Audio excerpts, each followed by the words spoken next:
Okay, the wife said her blades on her Dixon mower quit spinning, and she wants them back spinning again. So I guess those blades need to turn if one cut in grass. So I got to looking, and what it is this clutch, electromagnetic clutch, and you see there's a wire broke off. So I'm going to try and fix that rather than pay, I don't know, $275 or more for a new one. I think last time I priced it $270 some odd dollars. And this is one of those clutches that don't have an adjustment in it. I went under there to see about adjusting it, but this one don't have an adjustment, but it had a broken wire. Now, if this attempted repair is successful, you'll get to see it on YouTube. If it's a failure, you'll never know about it. I'm going to take a darn on a little 1/8" end mill. I want to try and cut this plastic out. Get down to that wire.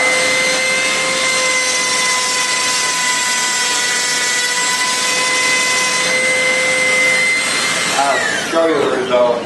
No point in watching this. I'm going to tell them how long it'll take.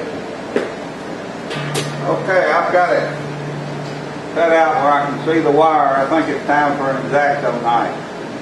And I'll kind of clean that up and cut off a little bit of this and brighten that up and try soft soldering it back together.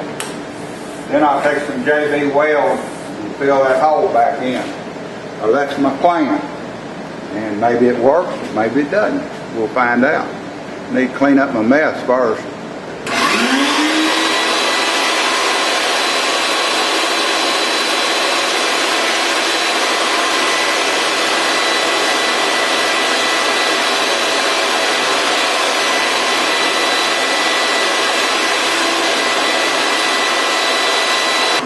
If they wanted to be nice to the customer, they could re-engineer this thing.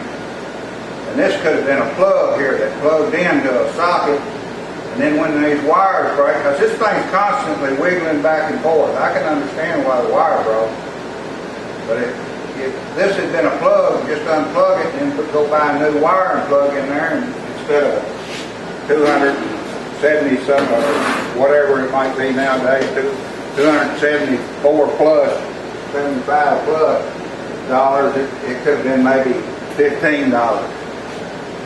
But they didn't do it that way. Okay, I've got the wires cleaned as best I can get them clean. I've got them down there. All I'd say is wish me luck. Focus, darn you. Wish me luck on soldering. If that works out, then next comes the JB weld to fill that hole in. Now the wire's going to be about a 1/4 inch shorter than what it was originally. And it had plenty of slack, so losing a 1/4 inch I don't think is going to hurt me. Well, it would appear that I lucked out. Now I'm going to surround that with JB weld, let that set up, put it back on the mower. I'm going to expect them blades to turn for the wife. I got to get her back out there mowing. Otherwise I'll have to do it with my old mower.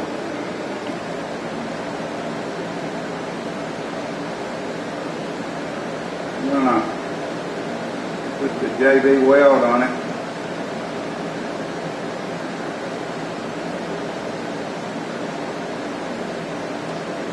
Said that there's iron in this. I don't know what the galvanic reactions might be, but I know one thing, that thing's no good the way it was.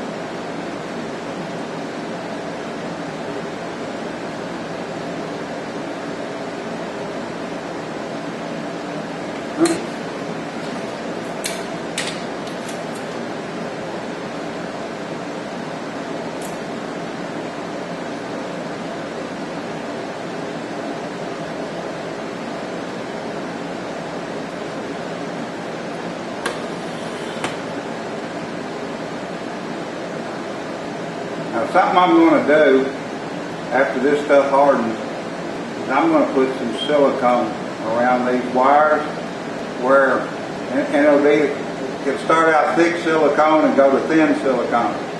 And even if you have a brand new machine, anyway, I'm going to taper it where it's thicker up towards the electromagnetic clutch, and then taper it so when the wires wiggle, they'll wiggle over a greater span. Okay, I got the silicone on it. It's thick at the base and it tapers out up towards the wire. Now, I'm not touching that till tomorrow. Okay, it's all dried. Now see how the silicone will flex? By the way, that stuff didn't, I tell you what, that darn silicone, that was for gasket. Well, it's still doing the job.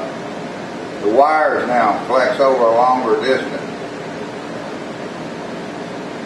I may encase that in regular silicone. Don't use the blue silicone. I forgot that was gasket stuff. Actually, I get to shape it better. I don't know if it's going dry or not. I guess I'm going to put a thin coat of regular silicone over it. But anyway, it does what I want it to do. I don't know if that showed up on camcorder or not. Oh, and I get it up underneath the mold back on. I'll wiggle it and show you the movement. If I don't forget, that's part of being old, forgetting things. I'll move it. I'll wiggle it and show you the movement that it has up underneath the machine. Like I say, whether or not you got a new clutch or a mower that the wire had never broken on, you might want to get up there and put silicone on it so it won't break.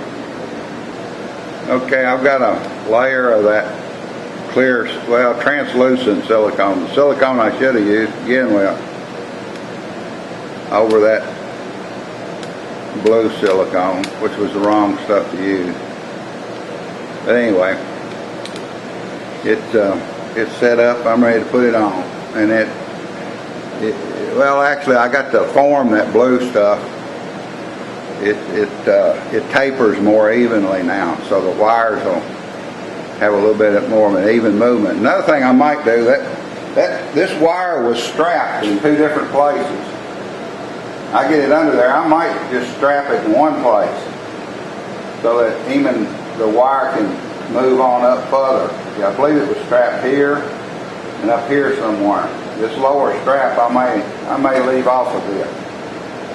It's going to have a tendency to angle up anyway because that's the way the silicone's set up. It's not like it's going to get down into the, well, it can't. It's too short a wire. So I'm going to do everything I can to let that wire wiggle over the longest possible distance. Okay. That tie, I'll cut that tail off in a minute. I had to put it on. There's a belt in behind there. But I'm not going to pull the tie all the way up tight. And now the tie and everything wiggles. And I don't know what the wires down where the silicone and everything is wiggles hardly any at all. But that's the normal movement of that clutch when you're using it. And that's what breaks the wires off. Especially where it abruptly comes out of that plastic and all of a sudden turns and everything's real rigid. And that wire just sits there and wiggles back and forth till it breaks. Now, granted, it took it a few years to break, but I highly recommend that if you've got one of these electric clutches on your mower, you get up underneath there and you silicone those wires coming out of it, and maybe look for a way to let the wire flex further back, just like that wire right now is moving all the way back to here. Before, that wire wouldn't have been moving it at all. It would have been pulled up there tight against that bracket.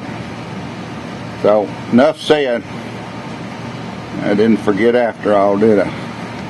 Okay, I got it back together, got my the bolt tightened up. Before I put anything back together, I always put marine grease on it. It's kind of hard to get apart, little light rust film on it.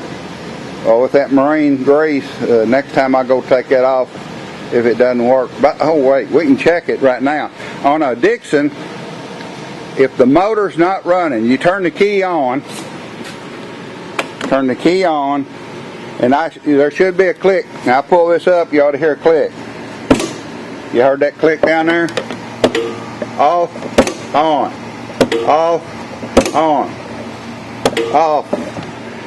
Then I turn the tire back off. And you don't have to put anything on the seat to fool that sensor. If the motor's not running, you can test that clutch that way.